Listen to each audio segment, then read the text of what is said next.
Okay, so part two, I'll try to make this as quick as possible. Anyway, so I'm like getting stuff out from underneath my bed so I can like put it all together and like kind of gather my thoughts all as well as wait for what's to come. And I see my dad come down the stairs, and of course I'm like laughing kind of because it's like a nervous reaction. And I'm also like, is he gonna beat the frick out of me? Like, not actually beat me, but like, am I dead? Anyway, so he's coming down the stairs and he sits down on the bed and he just like gives me this angry look. And I'm like, okay, shit's about to hit the fan. I know it. Anyway, so he sits down and he's like, I don't remember most of the conversation we had. He was basically like, what do you mean you're moving out? You're just gonna drop us on us and leave like it's nothing? And I'm like, hold up. That's not what's happening. You're blowing it out of proportion. I'm moving out. It's as simple as that. I'm moving to a different house. That's probably about a 20-minute drive from you. Wasn't gonna stop talking to him at that time. But the situation escalated, so yeah. Anyway, so that's not important right now. But so he's like telling me all these things about how we love him, they love me, and I'm being sinful, and I don't love them because I wasn't planning on telling them till now, and I'm just gonna move out in 2 weeks, and I'm gonna die, and I'm gonna be homeless, and why won't you tell us who you're moving in with, and why won't you tell us this, and why won't you tell us that? I'm like, because I don't have to. The only thing you have to know is I have a place, it's gonna be safe, and I'm gonna be safe. I'm not gonna end up dead. They're not convinced that that's gonna work out or anything. They think I'm gonna be homeless. They think I'm gonna die. They start calling me sinful. They start calling me selfish. They start telling me I don't love them. They bring my twin sister into this. Like, did you know about this? She's like, yeah, I know about this. They're like, were you on board with this? She's like, well, yeah, but... And she starts, like, kind of switching sides. She said she was on my side the whole entire time. She was on my side. She was completely on board with it. Like, literally... She might have been hesitant at first, but then she was like, cool, this is a cool idea, I'm open to it. And then she just like switches sides. So they're yelling at her, I'm like, she's not selfish, do not talk to her like that. You can talk to me, it's one thing to talk to me. I'm going to be hurt, but I'm going to get over it. Like, I'm going to work through the trauma, I'm going to get through it. But she might not. And you're calling her selfish piece of crap. And so obviously I'm irritated, and I'm angry. And more than just being upset, I'm angry. And I still am to this day. So they keep yelling at me and her, and they're mainly yelling at me. Same stuff over and over again. I'm sinful. Did you pray about this? Blah, blah, blah. Over and over and over. Like, all the same stuff. And they call me selfish, tell me I don't love them. I'm like having no emotion on my face because if I do, I'm either going to be lashing out in anger and say things I don't mean, or I'm going to be sobbing, and I can do either one of those at that moment. My mom told me I belonged in a mental hospital, and that I had no emotion on my face, and that I didn't love her or the family. And it hurt so bad. Like, I have so much trauma because of it. So, flash forward, we get done talking, they go upstairs, I'm thinking, this is done for now. Obviously, they took away all my electronics, they took away everything that they bought for me. And like, I'm like, okay, I'm screwed, but it is what it is. At this point, my sister yells at me, and like my other sister, she's like, why did you do this? You don't love us, and all this other stuff. And so I'm obviously like, yes I do, and I'm like yelling back because I finally expressed emotion. Like, you don't think I do, but I'm doing this because I do love you guys, and because I need this for myself. It's not just about religion at this point, it's about looking out for things that might be better for me in the future.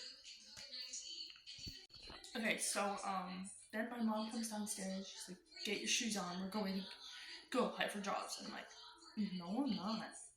She's like, yes we are, I don't want you to die on the street. I'm like, I'm not dying on the street, I don't need a job right now. And so obviously she's like, no you are. She's like, either that or you can pack all your stuff up and move out right now. And I was like, okay fine, job it is.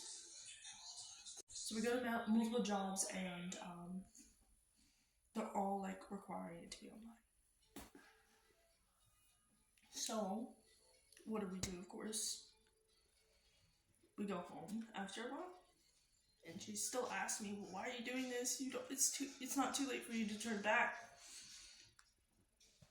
You can stay with us. You can." But she's saying, obviously, you're still moving out, but it could be in 6 months from now. You're gonna move out in 6 months from now. I'm like, no, I'm not.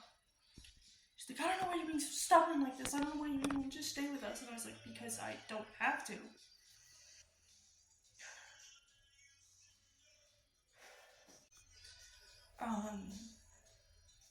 So then, obviously, like, days pass, and I'm going through job applications, and I'm signing up for jobs, and she makes me pay for my phone so I can get a job. So it's mine, but I'm still wary to use it because I don't want her to do anything or look on it still or try to look on it still. She's like basically telling me I'm gonna end up homeless, start showing me the video, being like, do you want this to be you? This is gonna be you. And then she's like, well, does this look like it was a very smart idea? And I'm like, the difference was she was trying to move out with some people or move out by herself. I'm moving out with people who literally have jobs and can pay for apartments. So it's not like it's impossible, like I won't be able to do it or I'm gonna end up homeless. She seems to think that was a sign from God that I'm gonna end up dead. I'm not dead. I have a job. I have a house.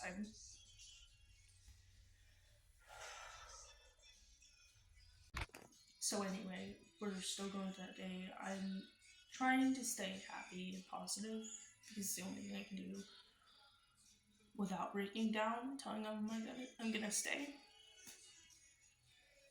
And so me and my sister are just playing cards downstairs while they're apparently all sobbing upstairs. I wasn't dying. I was just gonna go move out, but apparently I was gonna die. Anyway, so it comes to Friday night, and we're going to church, and I'm having a good night, somewhat. Like, I still have that sinking, aching feeling of pain in my chest and my whole stomach. I couldn't eat, I couldn't drink, I couldn't do anything. And we get home, I'm hanging out with my sister, we're sitting in her bed, we're talking, we're cuddling, whatever. My twin sister, and then she starts like hysterically laughing and kind of like freaking out, and I'm like, what's going on? And she's like, I feel like I'm gonna kill you. I feel like I'm gonna strangle you. And that's a scary thing to hear. So obviously I'm like, you might be joking about this. And she's like, she keeps going on with it for a few minutes. So I'm obviously like, okay, if you don't stop, I'm gonna get mom, dad, because I'm actually terrified and I actually feel like you might do something. So anyway, it escalates to that point. I get my parents. They come downstairs, they're like, what's going on? She's like, I don't know, I just feel like I want to off her, all this other stuff. And then they're like, they turn to me and they're like, see what you're doing to her? This is your fault. She's this way because of you. And obviously I have no emotion on my face at this point because I feel nothing. Like, everything, I'm still trying to process everything that was said to me. And so I'm sitting there and I'm like, what? And then they're like, you belong in a mental hospital. I'm like, does she not? Because she looks like she literally... I'm gonna do a part 3 on this because I'm almost out of time.